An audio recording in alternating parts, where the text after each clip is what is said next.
అనూహ్యంగా తెరపైకి వచ్చిన అంజిరెడ్డి బీజేపీ టికెట్ ఎలా సాధించాడనేది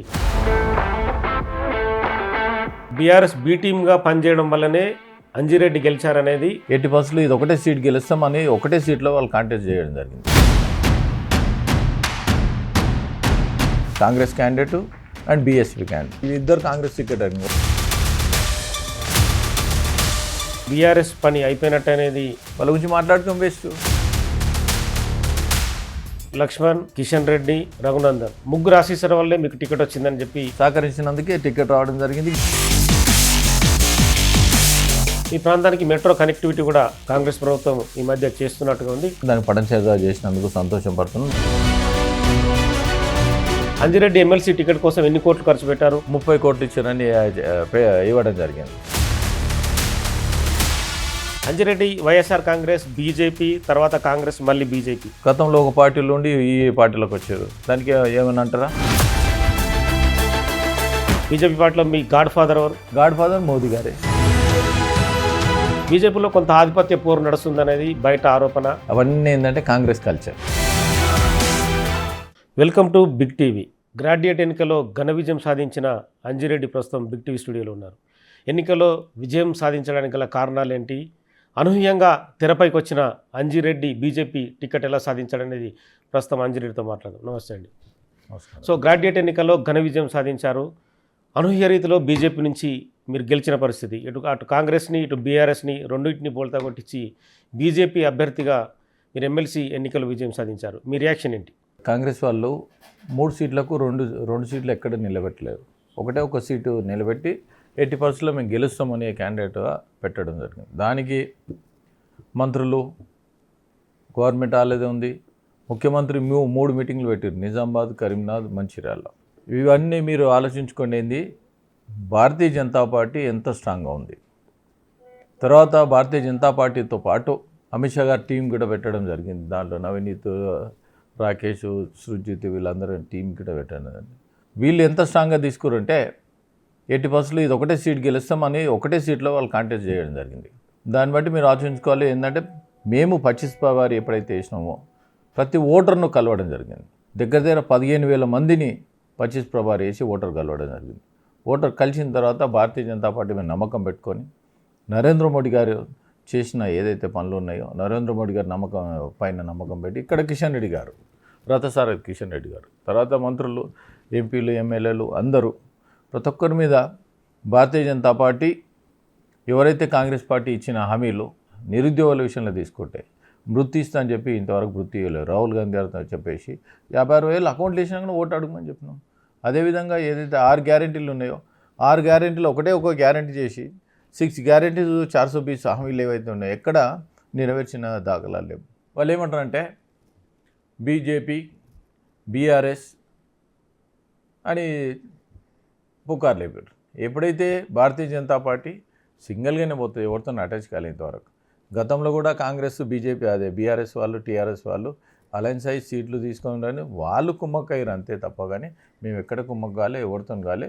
ఇంకొకటి ఏంటంటే ఎవరైతే ఇంతకుముందు గతంలో క్యాండిడేట్స్ ఉన్నారో ఇప్పుడు ఈ BJP Congress candidate and BSP candidate వీళ్ళిద్దరు కాంగ్రెస్ టికెట్ అడిగింది. ఒకరు కాంగ్రెస్ టికెట్ ఇచ్చి ఇంకొకరు కాంగ్రెస్ టికెట్ రాకపోతే మళ్ళీ బీఆర్ఎస్కి వారు, బీజేపీకి వారు, మళ్ళీ తర్వాత బీఎస్పీ టికెట్ తీసుకురు. వాళ్ళిద్దరు ఒకటి. అంతేకాని మేము సింగిల్గా ఒకటి ఏంటంటే ఇది ఛాలెంజింగ్గా ఉత్తర తెలంగాణలో ఏవైతే ఉన్నాయో దగ్గర 40% ఏ సింగిల్ ఎమ్మెల్యే కాదు 42 కాన్స్టిట్యున్సీ ఏవైతే ఉన్నాయో 6 పార్లమెంట్ సీట్లు, 42 అసెంబ్లీ కాన్స్టిట్యున్సీలు, ఉమ్మడి 4 జిల్లాలు. భారతీయ జనతా పార్టీ వైపు మొత్తం గాలి వీస్తుంది. మేధావులు ఎవరైతే ఉన్నారో మేధావులందరూ చాలా ఆలోచించి ఓటేస్తారు. వాళ్ళు రాబోయే రోజుల్లో వీళ్ళకి ఏంటంటే బుద్ధి చెప్పాలని ఆలోచించే ఓటేశారు. ఎంత ఆలోచించి ఓటేశారు. ప్రతి ఒక్కరు నిరుద్యోగులు ఎవరైతే ఉన్నారో వాళ్ళకు 2 లక్షల ఉద్యోగాలు ఇస్తామని చెప్పారు. వాళ్ళకి ఇవ్వలేరు. గత ప్రభుత్వం ఏదైతే ఉందో ఇచ్చిన ఉద్యోగాలు స్లోగా నడిపించుకుంటూ పోతారు అంతే తప్ప కానీ ఎక్కడ ఉద్యోగాలు ఇచ్చిన దాఖలాలు లేవు. ఎంప్లాయీస్ విషయంలో తీసుకుంటే డిఏలో 6 డిఏల్లో 1 డిఏ ఇచ్చారు, 5 డిఏలు పెండింగ్ ఉన్నాయి. అది అంతకన్నా గొప్ప విషయం ఏంటంటే కనీసం సరెండర్ వాల్యూస్ గవర్నమెంట్ ఎంప్లాయీస్ ఎవరైతే ఉన్నారో సరెండర్ లీవ్స్ కూడా 1,00,000 నుంచి 3 లక్షల రూపాయలు అమౌంట్ రావాలి, వాళ్ళు ఇస్తలేరు. రిటైర్డ్ ఎంప్లాయీస్ ఎవరైతే ఉన్నారో రిటైర్మెంట్ బెనిఫిట్స్ గిట్ట ఇస్తలేవు, కోర్టుకు పోయి తీసుకొచ్చిన దాఖలాలని. మొత్తం 13 జిల్లాలో 42 కాన్స్టిట్యున్సీలని మీరు కవర్ చేసిన పరిస్థితి. సో గ్రాడ్యుయేట్ ఎమ్మెల్సీగా మీ విజయం ఓకే, కానీ గ్రాడ్యుయేట్స్కి అంజిరెడ్డి ఏం చేయబోతున్నాడు? ప్రతి ఒక్కరు గ్రాడ్యుయేట్స్కి ఇది చేస్తాం అది చేస్తాం వస్తున్నారు, తర్వాత రాజకీయ నేతగా వాళ్ళు మార్పులు చెందుతున్నారు, రాజకీయ నేతగా చలమని అవుతున్నారు. కానీ గ్రాడ్యుయేట్స్గా మీకంటూ ఒక వ్యూహం ఉందా? ఒకటి అదే ఇప్పుడు బీఆర్ఎస్ వచ్చింది, ఇది నిధులు నియామకాలు మీద వచ్చింది. నిధులు తెలంగాణ ఉద్యమం మీద తెలంగాణ నీళ్లు నియామకాలు, నీళ్ళు అయితే వచ్చేసి నిధులు నియామకాలు కావాలి. నియామకాల విషయంలో ప్రతి ఒక్కరూ బాగా వెయిటింగ్ చేస్తూ ఉన్నారు. అన్నెసరీ ఫాల్స్ కమిట్మెంట్ ఇచ్చేసి చేస్తూ ఉన్నారు. మేము ఒకటి ఏంటంటే, నువ్వు ఇచ్చిన కమిట్మెంట్ ఏదైతే ఉందో అది నెరవేర్చినంత వరకు మండల్లో వాళ్ళ గురించి ఫైట్ చేస్తామని వాళ్ళ మీద మా మీద నమ్మకంతో పెట్టినందుకు, ఆ నమ్మకాన్ని వంపు చేయకుండా 80% వాళ్ళ గురించి నేను ఫైట్ చేసి అది అయిందాక వాళ్ళ మెడల్ నుంచి పని చేపిస్తాను నేను తెలియజేస్తా ఉన్నా. సో మొత్తానికైతే బీఆర్ఎస్ పోటీలో లేకపోవడం మీకు ప్లస్ పాయింట్ అనేది కాంగ్రెస్ నేతలు ఆరోపిస్తున్నారు. సో ఓవరాల్గా మీకు బీఆర్ఎస్ బీ టీమ్గా పనిచేయడం వల్లనే అంజిరెడ్డి గెలిచారనేది ఒక వర్గం సర్కిల్ కావచ్చు, రాజకీయ నేతల్లో కూడా అదొక రకమైన టాక్. ఇప్పుడు బీఆర్ఎస్ కాంగ్రెస్ ఒకటి అవుతుంది, బీఆర్ఎస్ బీజేపీ ఒకటి ఎప్పుడు కాదు. ఎందుకంటే వాళ్ళిద్దరి మధ్యలో కేసులు ఉన్నాయి. వాళ్ళ కేసులు ఏమేమైనా మీరు అందరూ చూసారు. ఎవరితోనో అలయన్స్ ఉన్నారో ఎవరితోనో ఉన్నారో తెలుసు. వాళ్ళిద్దరు మీరు ఒకటి చూసుకోండి. యాక్చువల్లీ ఏంటంటే బీఎస్పీ క్యాండిడేట్ కాంగ్రెస్ క్యాండిడేట్ ఒకటే ఉన్నప్పుడు లాస్ట్ మినిట్లో ఎవరు సపోర్ట్ చేసారు? వాళ్ళు బీఎస్పీ క్యాండిడేట్ సపోర్ట్ చేసారు. మరి మాకెందుకు సపోర్ట్ చేయలేము? మేము ఒకటి అన్నప్పుడు మాకు సపోర్ట్ చేయొచ్చు కదా. కానీ సపోర్ట్ కాదు కదా, నిజము బయటపడ్డది కదా. ఆడలేక మధ్యలో ఏదో అన్నట్టు ఆటోమేటిక్ ఏంటంటే వాళ్ళు ఆ సైడ్ ఉన్నారు. ఆ సైడ్ ఉన్నప్పుడు మనకు సంబంధం లేదు వాళ్ళతో. మాకు ఎవరితో పొత్తు లేదు. పొత్తు లేకున్నా కానీ మేము ఇండివిజువల్గా గెలవడానికి ఇండివిజువల్గా మా పార్టీ ఎంత స్ట్రాంగ్ ఉందో మీరు ఆలోచించి మీరు చూసారు. యాక్చువల్ మా ప్రతి ఎవరైతే ఎమ్మెల్యేలు ఉన్నారో, ఎంపీలు ఉన్నారో, మినిస్టర్లు ఉన్నారో, రాజ్యసభ మెంబర్లు ఉన్నారో, ప్రతి ఒక్కరు వాళ్ళ ఇక్కడ ఉన్న లోకల్ కాన్స్టిట్యున్సీ ఎమ్మెల్యేలైనా ఎంపీలైనా, ఇప్పుడు 4 ఎంపీలు ఉన్నారు. 4 ఎంపీల్లో బండి సంజయ్ గారు మినిస్టర్ గారు ఆయన, అదేవిధంగా అరవింద్ గారు 2 సార్లు గెలిచారు. అదేవిధంగా నగేష్ గారు గతంలో ఆయన మినిస్టర్ చేసిండు, ఎమ్మెల్యే చేసిండు. ఇక్కడ రఘునందన్ గారు, ఈ 4 ఎంపీలు ఎవరైతే ఉన్నారో మా పార్లమెంట్లో మేము 80% మెజార్టీ ఇస్తాను కమిట్మెంట్ ఇవ్వడం జరిగింది. ఎమ్మెల్యేల విషయంలో తీసుకుంటే ఏలైటి మహేశ్వర్ రెడ్డి గారు ఆయన ఎల్పీ లీడర్, అదేవిధంగా పాయల్ శంకర్ గారు డిప్యూటీ ఎల్పీ లీడర్, తర్వాత పాల్వాయి హరీష్ గారు, ఇక్కడ చూస్తే నీకు రామారావు పటేల్ గారు, తర్వాత ధన్పాల్ సూర్యనారాయణ గారు, తర్వాత ఇన్ఛార్జు మాకు ఎలక్షన్ దానికి ఇన్ఛార్జు వెంకటరమణారెడ్డి గారు. ఎవ్వరికి వాళ్ళు ప్రతి ఒక్కరు కష్టపడి పనిచేసి భారతీయ జనతా పార్టీని ఈసారికి మనం గెలిచిన రాబోయే రోజుల్లో మాకు గవర్నమెంట్ వస్తుంది. 80% భారతీయ జనతా పార్టీ గాలి వైపు వేడుస్తుంది. అన్నిటికన్నా మేధాలు ఒకటి అడిగారు, అవినీతి లేకుండా ఉన్నది అంటే భారతీయ జనతా పార్టీ. రాబోయే రోజుల్లో డెవలప్మెంట్ యాక్టివిటీస్ కావాలంటే మన రాష్ట్రం బాగుపడాలంటే భారతీయ జనతా పార్టీ రావాలి. దేశంలో ఏ విధంగా అవుతుందో ఆ విధంగా రావాలంటే భారతీయ జనతా పార్టీ రావాలని 100% వేసారు. ఇంకొకటి మోస్ట్ ఇంపార్టెంట్ ఏంటంటే, మేము గతంలో చేసిన సేవలు ఏవైతే ఉన్నాయో అందరు సేవలు గుర్తించారు. పార్టీ పటిష్టంగా ఉంది, పార్టీని గుర్తించి మాకు వేసినందుకు వాళ్ళకందరికీ నేను ధన్యవాదాలు చేస్తున్నాను. ఓటర్స్ ఏ విధంగా సెలెక్ట్ చేశారంటే ఆ విధంగా సెలెక్ట్ చేయడం జరిగింది. తెలంగాణలో అంటే మీ గెలుపు కావచ్చు, మల్క కొంబాయ కావచ్చు, నల్గొండలో శ్రీపాల్ రెడ్డి కావచ్చు, అంటే బీఆర్ఎస్ పని అయిపోయినట్టు అనేది అంటే మీ రాజకీయ అనుభవాన్ని బట్టి ఏం చెప్పదలుచుకున్నారు? ఒకటి బీఆర్ఎస్ అయితే పోటీలు నిలబెట్టలేదు. పోటీలు నిలబెట్టింది ఎవరు? కాంగ్రెస్ పార్టీ. మరి పోటీలు నిలబెట్ట గురించి వాళ్ళ గురించి మేము ఎందుకు మాట్లాడతాం? పోటీలు నిలబెడితే నీకు శక్తి ఉందో ఎంత ఉందో తెలుస్తుంది. పోటీల్లో నీకు శక్తి లేదని నువ్వు నిలబెట్టలేవు, వాళ్ళ గురించి మాట్లాడుకోం వేస్ట్. ఇప్పుడు నిలబెట్టిన క్యాండిడేటే, గవర్నమెంట్ ఉన్న క్యాండిడేటే సీఎం వచ్చి ఇంతవరకు ఎమ్మెల్సీలో ఎప్పుడు సీఎం క్యాన్వసింగ్ చేసిన దాఖలాలు లేవు. 3 మీటింగ్లు పెట్టిన దాఖలాలు ఉన్నాయి, 3 మీటింగ్ తీసుకొని కుప్పకూలిన దాఖలాలు ఉన్నాయి. దీన్ని బట్టి ఆలోచించుకోవాలి ప్రజలు. ఎంత గత ప్రభుత్వము 10 ఏళ్లలో చీ అని కొడితే ఇక 14 నెలలే ప్రజలు చీ అని కొట్టారు. బీజేపీలో లక్ష్మణ్, అలాగే కిషన్ రెడ్డి, రఘునందన్ ముగ్గురు ఆశీస్సుల వల్లే మీకు టికెట్ వచ్చిందని చెప్పి మీ బీజేపీలో ఉన్న కొంతమంది నేతలు అంటున్నారు. సో ఆ ముగ్గురు ఆశీస్సులే ఉన్నాయా లేకుంటే మిగతా బీజేపీ నేతల సపోర్టు అంజిరెడ్డికి ఉందా? ఒకటి నా పైన అందరు ఆశీస్సులు ఉన్నాయి, ప్రతి ఒక్కరు అందరు ఆశీస్సులు ఉన్నాయి. ఎంతో కొంతమంది డైరెక్ట్, కొంతమంది ఇండైరెక్ట్, అందరు ఆశీస్సులు ఉన్నప్పటికీ నేను గెలవడం జరిగింది, టికెట్ రావడం జరిగింది. అన్నిటికన్నా ముఖ్యమైనదంటే అక్కడ పోతే నరేంద్ర మోడీ గారు, నడ్డా గారు, అమిత్ షా గారి ఉన్నది. రథసారథి కిషన్ రెడ్డి గారు ప్లస్ ఎంతమంది అవుతున్నారో అందరూ నాకు సహకరించినందుకే టికెట్ రావడం జరిగింది, గెలుపు కూడా అయ్యింది. గతంలో మీరు మెదక్ జిల్లా బీజేపీ ఆస్పిరెంట్గా కూడా మీరు ప్రయత్నం చేశారు, కానీ ఆ టికెట్ మీకు రాలేదు. కానీ ఇది రాజకీయాలు అనేది ఒక రకమైన యుద్ధమే అనుకోవచ్చు. కానీ రాజకీయాలు అనేది మీరు ప్లాన్ చేసుకొని వచ్చినా రాజకీయాల్లో ఖచ్చితంగా రాణించాలనేది మీ ధ్యేయం.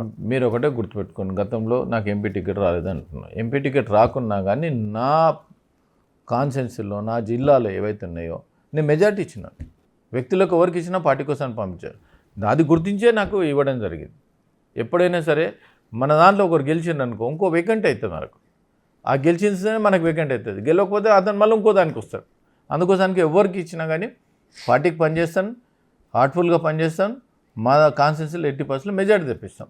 ఒక గ్రాడ్యుయేట్గా ఇప్పుడున్న రాజకీయాలపైన మీ అభిప్రాయం ఏంటి? రాజకీయాలు కూడా మారాల్సిన అవసరం ఏమైనా కనిపిస్తుందా ఇప్పుడున్న పరిస్థితులను బట్టి? ఒకటి ఏంటంటే రాజకీయాలు ప్రతి ఒక్కరు ఆశించేది ఏంటంటే ఇన్ఫ్రాస్ట్రక్చర్ డెవలప్మెంట్.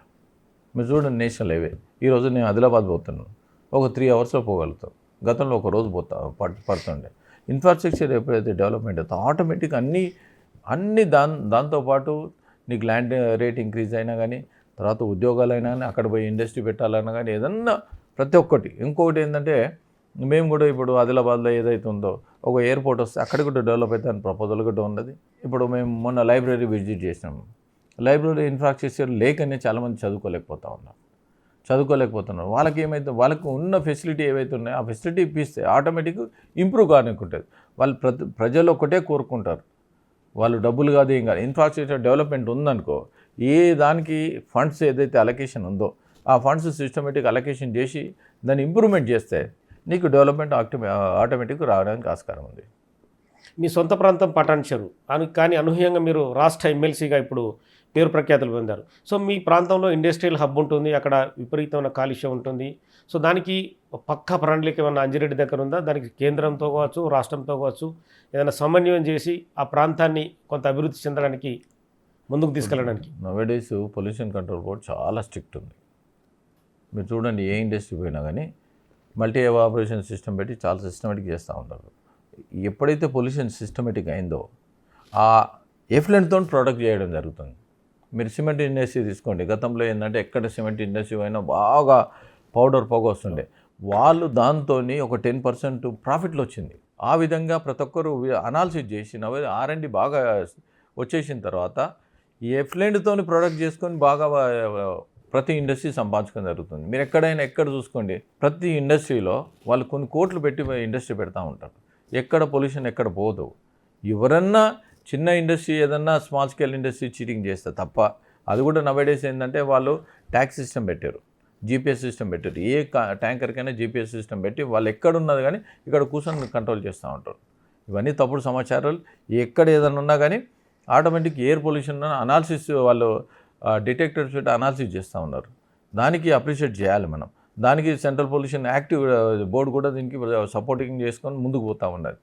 ఇప్పుడు నవేడేస్ మనకి ఇండస్ట్రీ రాబోయే రోజుల్లో ఏంటంటే common effluent treatment plants, common effluent జీడిమాట్లో కూడా ఉంది, పటంచెల్లో ఉంటుంది, వాళ్ళందరూ అక్కడ పంపించడం జరుగుతుంది. దానిలో ఏంటంటే న్యూట్రలైజేషన్ చేసి TDS 7 దాకా వచ్చేసిన తర్వాత వాళ్ళు పంపించడం జరిగింది. దానికి ఇబ్బంది ఏం లేదు. ఏదైనా ఉన్నా కానీ దాని ప్రపోజల్ చేయొచ్చు. అట్లా ఈ ప్రాంతానికి మెట్రో కనెక్టివిటీ కూడా కాంగ్రెస్ ప్రభుత్వం ఈ మధ్య చేస్తున్నట్టుగా ఉంది, కనెక్టివిటీకి సంబంధించి మూవ్మెంట్ చేస్తుంది. సో అంజిరెడ్డి కూడా కేంద్రంతో మాట్లాడి తొందరగా అలైన్మెంట్ పూర్తి చేయడం కావచ్చు, ప్రాజెక్టు తొందరగా కంప్లీట్ అయ్యే విధంగా ప్లాన్లు కానీ కేంద్ర ప్రభుత్వంతో మాట్లాడడం కానీ చేసే ఆలోచన ఉందా? 100% చేస్తాం. ఎందుకంటే పటంచెరు ఇండస్ట్రియల్ ఏరియా ఉంది, దాన్ని సంగారెడ్డి దాకా పొడిగించాలని కూడా మేము గతంలో పాదయాత్ర కూడా చేయడం దానికి దాన్ని పటంచెరు దాకా చేసినందుకు సంతోషపడుతున్నాం. దాన్ని ఇంకా అప్ టు నీకు రింగ్ రోడ్ వరకు చేస్తే ఎక్కడైతే ఎండింగ్ పాయింట్ ఉన్నప్పుడు దానికి 10 ఎకరాలు 15 ఎకరాలు పార్కింగ్ కోసం పెట్టేసి దాన్ని చేస్తేనే రాబోయే రోజుల్లో సిస్టమేటిక్ అయితే అని ప్రపోజల్లో ఉన్నది. ఇంకోటి ఏంటంటే మాది టోటల్ హైదరాబాద్లో కలిపింది. హైదరాబాద్ GHMCలు ఇప్పుడు మున్సిపల్స్ ఏవైతే 3 మున్సిపాలిటీలు ఉన్నాయి అది కూడా రాబోయే రోజుల్లో రింగ్ రోడ్లో GHMCలో కలిసిపోతుంది. ఈ పబ్లిక్ ఎప్పుడైతే అవేర్నెస్ నీకు మెట్రో కనెక్టివిటీ వచ్చేసింది అనుకో, ఈ పొల్యూషన్ తగ్గిపోతుంది.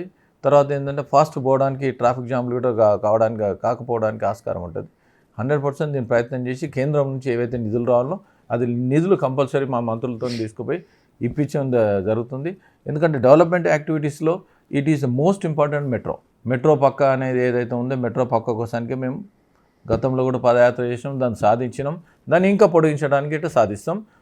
కేంద్రం నుంచి ఏ సపోర్ట్ కావాలన్నా మేము ప్రయత్నం చేసి దాన్ని ఇప్పిస్తాం. ఒక టిపికల్ క్వశ్చన్ అడుగుతా, మీరేమనుకోవద్దు. చెప్పండి. అంజిరెడ్డి ఎమ్మెల్సీ టికెట్ కోసం ఎన్ని కోట్లు ఖర్చు పెట్టారు? కొంతమంది బీజేపీ నేతలకు కూడా భారీగా భూములు ఇచ్చే టికెట్ పొందారనేది ఆరోపణ.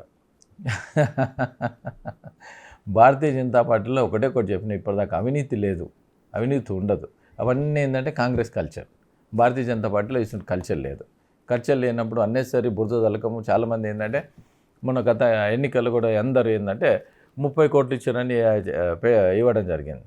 ఎవరైనా సరే అందులో ఒక కామెంట్ కూడా వచ్చింది పేపర్లలో మీ మీదనే, 30 కోట్లు నేను ఇచ్చిన వాళ్ళ సంగతి చూస్తానేది కూడా మీరు కామెంట్ చేస్తే ఒక పేపర్లో కూడా ఒక వార్తాపత్రికలో కూడా వచ్చింది. అది చూసే ఉంటారు మీరు. మీరు ఒకటే గుర్తుపెట్టుకోండి, ఇదంతా చేసిందంతా కాంగ్రెస్ పార్టీ. అందులో ఒక కామెంట్ కూడా చేశారు, ఎవరెవరికి డబ్బులు ఇచ్చిందో వాళ్ళందరి పేర్లు కూడా బయట ఏమంటున్నది, ఇదంతా కాంగ్రెస్ పార్టీ.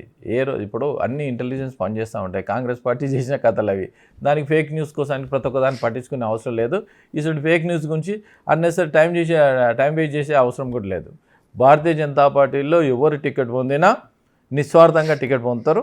నిస్వార్థంగా టికెట్ పొందిన తర్వాత హోల్ హార్టెడ్గా పనిచేసేది only Bharatiya Janata party. Bharatiya Janata party కలెక్టివ్గా పనిచేసి అక్కడ 4 ఎంపీలే కాకుండా ఇక్కడ 3 ఎంపీలు, 4 మంది ఎంపీలు, 8 మంది ఎంపీలు ప్రతి మీటింగ్లో పాల్గొన్నారు. ఏ మీటింగ్లో పాల్గొనలేదు చెప్పరు? ప్రతి ఒక్కరు ప్రతి మీటింగ్లో ఈటల రాజేందర్ గారు పాల్గొన్నారు, విశ్వేశ్వరరెడ్డి గారు పాల్గొన్నారు, డి కర్ణమ్మకు పాల్గొన్నారు, కిషన్ రెడ్డి గారు పాల్గొన్నారు, సంజయ్ గారు పాల్గొన్నారు, అరవింద్ గారు పాల్గొన్నారు, నగేష్ గారు పాల్గొన్నారు, రఘునందన్ గారు పాల్గొన్నారు. ఎంపీలు. ఎమ్మెల్యేల విషయాన్ని తీసుకుంటే ఒక రాజాసింగ్ గారు లేక మిగతా 7 మంది ఎమ్మెల్యేలు ప్రతి ఒక్కరు పాల్గొన్నారు. వాళ్ళు కలెక్టివ్గా పనిచేసారు. ఇన్ఛార్జీలు ఎవరైతే ఉన్నారో రామచంద్రరావు గారైనా, రామచంద్రరెడ్డి గారైనా, లేకుంటే పాయల్ శంకర్ గారైనా, లేకుంటే వెంకటరామరెడ్డి గారు, వీళ్ళు ఇన్ఛార్జ్ ఇచ్చారు. మిగతా వాళ్ళందరూ పనిచేశారు. ఎవరు పని చేయలేరు చెప్పండి? అంటే ఎమ్మెల్సీ ఎన్నికలకు ముందు మీ పార్టీ నేతలు మీ పైన కొంత నెగిటివ్ ప్రచారం ఎందుకు వచ్చింది? ఆ నెగిటివ్ ప్రచారం ఏమని నెగిటివ్ ప్రచారం అంటే అంజిరెడ్డికి టికెట్ ఎందుకు ఇస్తున్నారనే నెగిటివ్. ఒకటి అది ఓన్లీ ఏంటంటే సోషల్ మీడియా పుకారు అంతే. ఇది సోషల్ మీడియా పుకారు అంతే. కొంతమంది ప్రయత్నించే ప్రతి ఒక్కరు ఒక సీట్ కోసం, వాస్తవాలు మీకు కూడా తెలిసి ఉంటాయి కదా. నేను ఏమంటున్నా, చాలామంది సోషల్ మీడియా పుకారు అంతే తప్ప మిగతా మీరు ఒకటే ఆలోచించుకోవాలి. ఏంటంటే 4-5 ప్రయత్నం చేశారు, దానిలో తప్పేం లేదు. ప్రయత్నం చేశారు. ఎప్పుడైతే గట్టి పోటీ మేము గెలవగలుగుతాం అంటారు, భారతీయ జనతా పార్టీ గెలవగలుగుతుంటే పోటీ ఎక్కువ ఉంటుంది. పోటీ ఎక్కువ ఉన్న దానికి వాళ్ళు అనాలిసిస్ చేసి ఎవరి బాగుంటుంది, ఎవరికి అనాలిసిస్ అధిష్టానం ఒక టికెట్ ఇచ్చారంటే ఎన్నో యాంగిల్స్లో, వాళ్ళు సర్వే యాంగిల్స్లో, ఎన్నో యాంగిల్స్లో చూసే టికెట్ ఇస్తారు. అధిష్టానం అంతా ఆశామాషిగా ఇచ్చే టికెట్ కాదు అది. అంజిరెడ్డి వైఎస్ఆర్ కాంగ్రెస్, బీజేపీ, తర్వాత కాంగ్రెస్, మళ్ళీ బీజేపీ అయినా కూడా బీజేపీ పార్టీ అంజిరెడ్డిని ఎందుకు ఎంచుకుంది, ఎందుకు ప్రాధాన్యం ఇచ్చింది? ఒకటేనండి, నేనేమంటున్నా అంటే పార్టీలు అనేది పక్కకు పెట్టండి, మనస్తత్వం అనేది, క్యారెక్టర్ అనేది మోస్ట్ ఇంపార్టెంట్. క్యారెక్టర్ అనేది మోస్ట్ ఇంపార్టెంట్ ఉన్నప్పుడు ప్రతి మనిషి ఏంటంటే క్యారెక్టర్లెస్సా అనాలిసిస్ చేస్తారు. దానికి తప్పేం లేదు.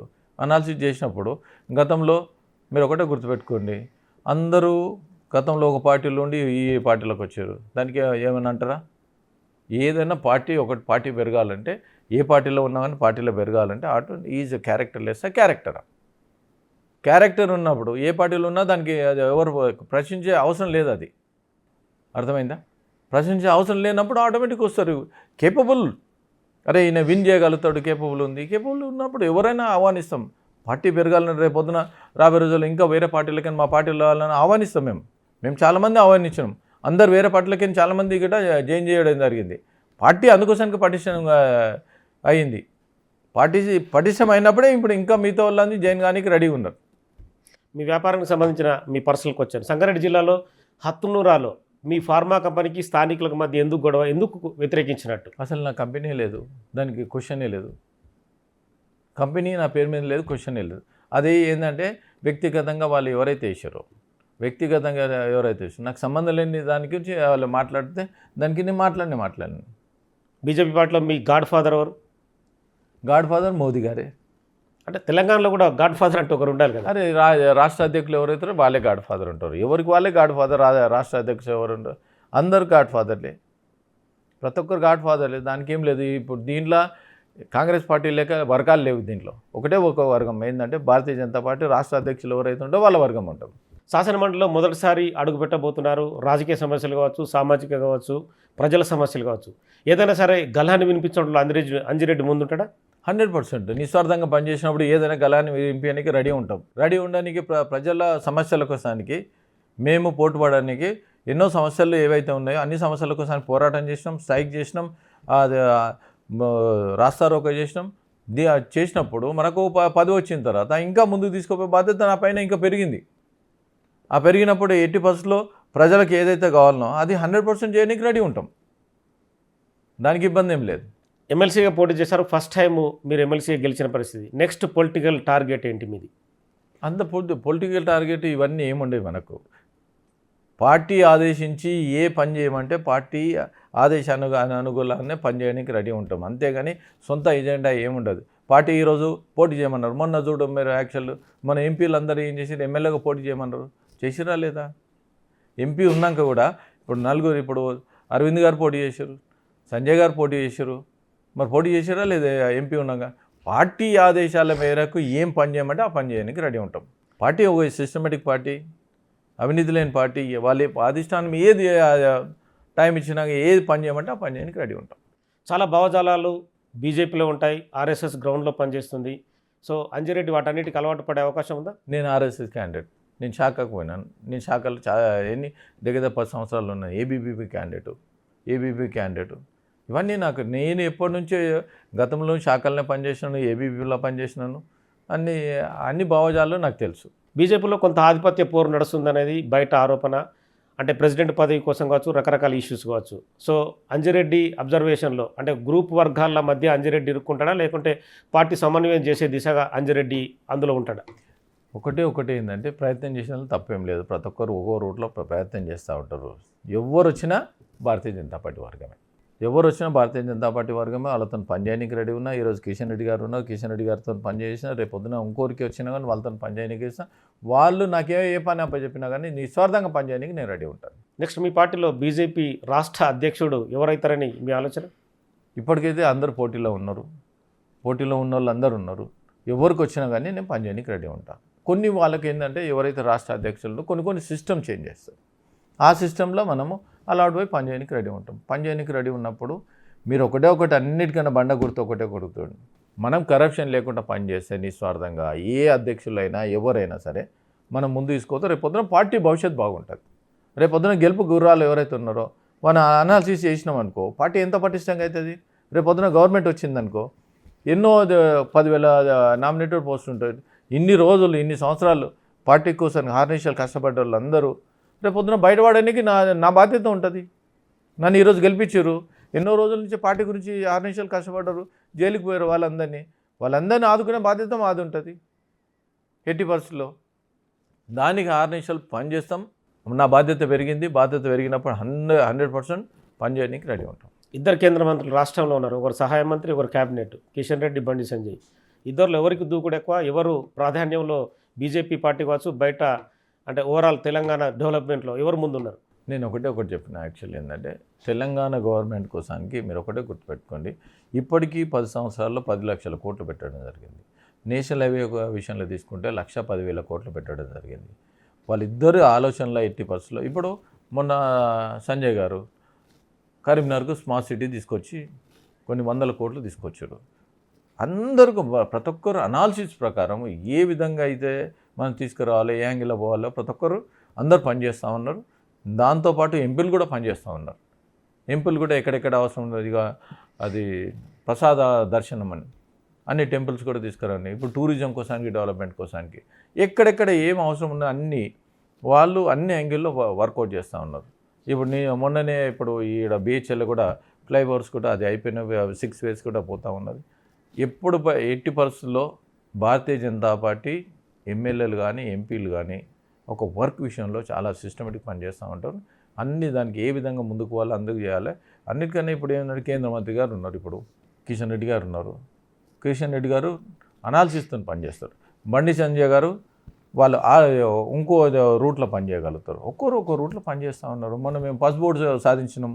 అరవింద్ గారు పస్ బోర్డు కమిట్మెంట్ ఇచ్చారు. పస్ బోర్డు కమిట్మెంట్ ఇచ్చినాక పస్ బోర్డు సాధించినాం. పస్ బోర్డు సాధించిన తర్వాత కూడా ఆయన చైర్మన్ తీసుకోమన్నా తీసుకోలేడు. కేవలం లోకల్ ఎవరైతే ఉన్నారో ఒక రైతుకి ఇప్పించడం జరిగింది. దీన్ని బట్టి ఆలోచించుకోవాలి. మేము ఎప్పుడైనా సరే ఒకటే గుర్తుపెట్టుకోండి, మేము డెవలప్మెంట్ యాక్టివిటీస్ పసుపు బోర్డు వచ్చిన తర్వాత అక్కడ ఇండైరెక్ట్ ఎన్నో ఇండస్ట్రీస్ వస్తాయి. పసుపు మీద ఎన్నైతే యాక్టివిటీస్ ఉందో కుంకుమ, పసుపు అన్నీ ఇండస్ట్రీస్ వస్తాయి. తర్వాత ఎక్స్పోర్ట్ పోతుంది. ఎక్స్పోర్ట్ పోయిన తర్వాత ఇంపోర్ట్ వస్తుంది. ఇంపోర్ట్ ఎక్స్పోర్ట్లో నంబర్ 1 తెలంగాణ అయిపోతుంది. దాన్ని బట్టి అనాలిసిస్ చేయండి.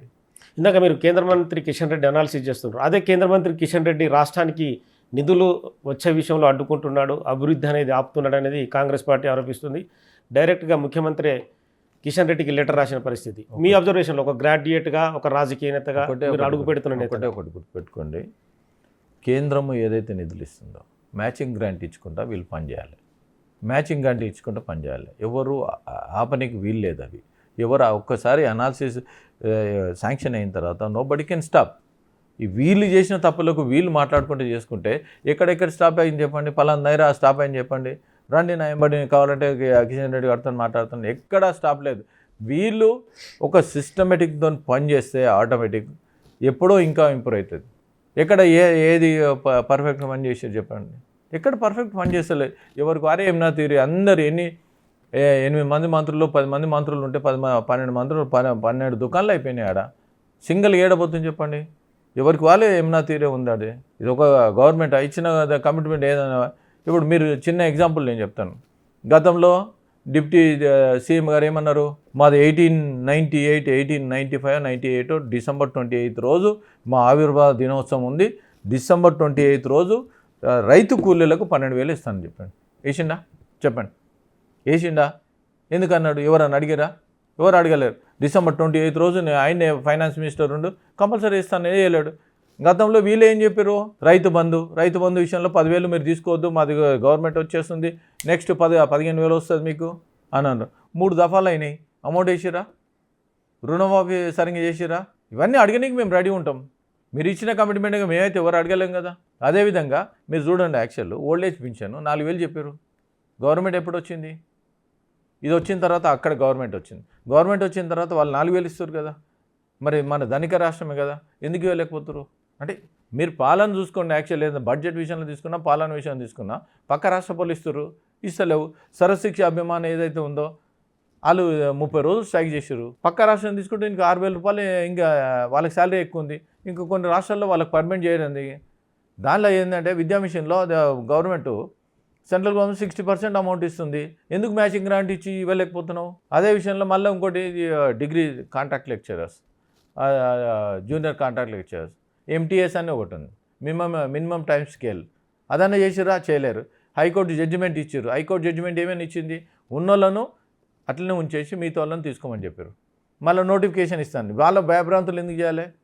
గతంలో మీరే మాట ఇచ్చారు ఏమని, ఉన్నోళ్ళని పర్మనెంట్ చేస్తా అని చెప్పారు, ఎందుకు చేయలేకపోయారు? నేషనల్ హెల్త్ మిషన్ దాంట్లో తీసుకొని 5 NGOలో కొంతమందిని ఇంప్లీట్ చేసి కొంతమంది ఇంప్లీట్ చేయలేకపోయారు. ఆదిలాబాద్ విషయంలో తీసుకుంటే ఉమ్మడి ఆంధ్రప్రదేశ్లో ఒక జీవో ఉంది.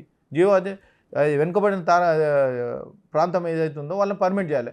10 లక్షల రూపాయలు ఎక్కువ అవుతుంది. వాళ్ళు అది కరోనా టైంలో ప్రాణాలు అడ్డుపెట్టి పనిచేసారు. 10 లక్షల రూపాయలు నీకు తెలియవా? వాళ్ళని పర్మనెంట్ చేస్తే అయిపోతావు కదా. ఎంత ప్రతి ఒక్కరిని అన్ని రంగాల్లో ఇబ్బంది పెడతా ఉన్నావు. నువ్వు ఇచ్చిన కమిట్మెంటే ఫుల్ఫిల్ చేస్తలేవు. ఇవన్నీ అడుగుతాం మేము, అడగడానికే ఉన్నాం మేము. మీరు ఇచ్చిన కమిట్మెంట్ లేదుతోనే అడగడానికి ఉన్నావు, లేవనెత్తుతాం. వాళ్ళకు ప్రాబ్లం సాల్వ్ అయిందాక మేము పని చేస్తాం. Okay, final question. అంటే అంజిరెడ్డి 13 జిల్లాలు 42 నియోజకవర్గాల్లో అభివృద్ధిని చేయడం కోసం కృషి చేస్తుంటాడు. ప్రజలకు మీరేం చెప్పదలుచుకున్నారు? మిమ్మల్ని గెలిపించిన గ్రాడ్యుయేట్లకు కావచ్చు, ప్రజలకు కావచ్చు. నేను ఒకటి ఆ రోజు కమిట్మెంట్ ఇచ్చిన ఏంటంటే, నేను శాలరీ తీసుకోను, లైబ్రరీలో అయినా లేదా స్కూల్స్ అయినా కాలేజీలో అయినా అది అమౌంట్ నేను ఇన్వెస్ట్మెంట్ చేస్తానని చెప్పినాను. ఎందుకంటే వాళ్ళు ఎంత ఇబ్బంది పడుతుంది, వాష్రూమ్ లేక చాలా ఇబ్బంది పడుతుంది, త్రాగునీరు లేక చాలా ఇబ్బంది పడుతుంది. కొన్ని స్కూల్స్లో కనీసం కలర్ లేదు, కలర్ కూడా లేదు.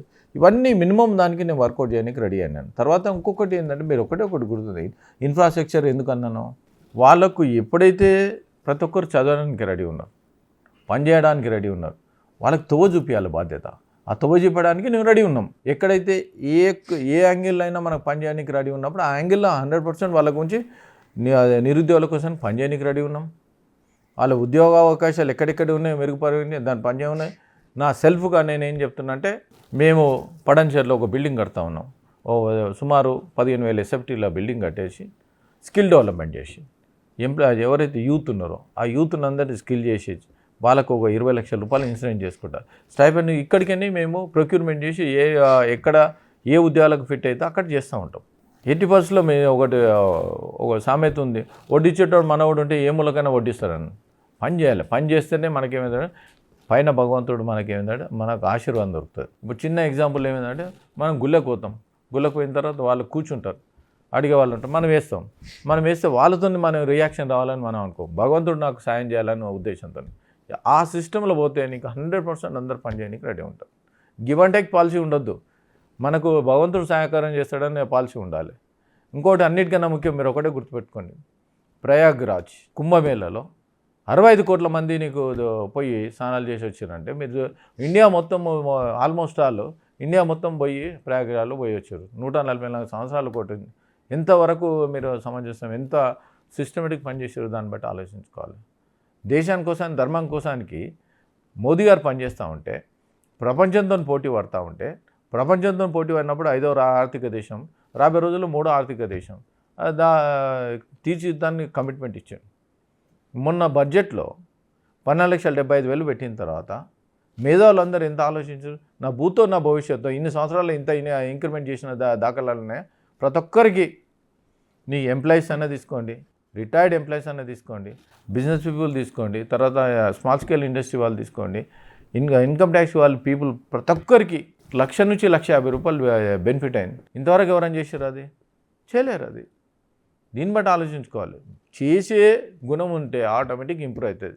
నీకు సెంట్రల్ గవర్నమెంట్ విషయంలో తీసుకుంటే 2004 నుంచి 2014 వరకు కేవలం వాళ్ళు 2,80,00,000 ఉద్యోగాలు ఇస్తే 14 to 24 వరకు 18 కోట్ల ఉద్యోగాలు ఇచ్చినాం. నీకు 600% ఎక్కువ ఉద్యోగాలు ఇచ్చినాం. ఎక్కడ ఉన్నాయండి? అందుకోసానికి మనకు ఏంటంటే ఇంప్రూవ్మెంట్. ఇప్పుడు మేక్ ఇన్ ఇండియా తీసుకురు, సెల్ ఫోన్లు బయటికైనా ఇంపోర్ట్ చేస్తూ ఉంటాం, యాపిల్ ఫోన్స్ ఇక్కడికైనా ఇప్పుడు మనము కొన్ని కోట్ల ఎక్స్పోర్ట్ చేస్తూ ఉన్నాయి. ఎంతమందికి ఉద్యోగాలు ఇచ్చినాయి? మన ఇంపోర్ట్ ట్యాక్స్ ఎంత వస్తుంది?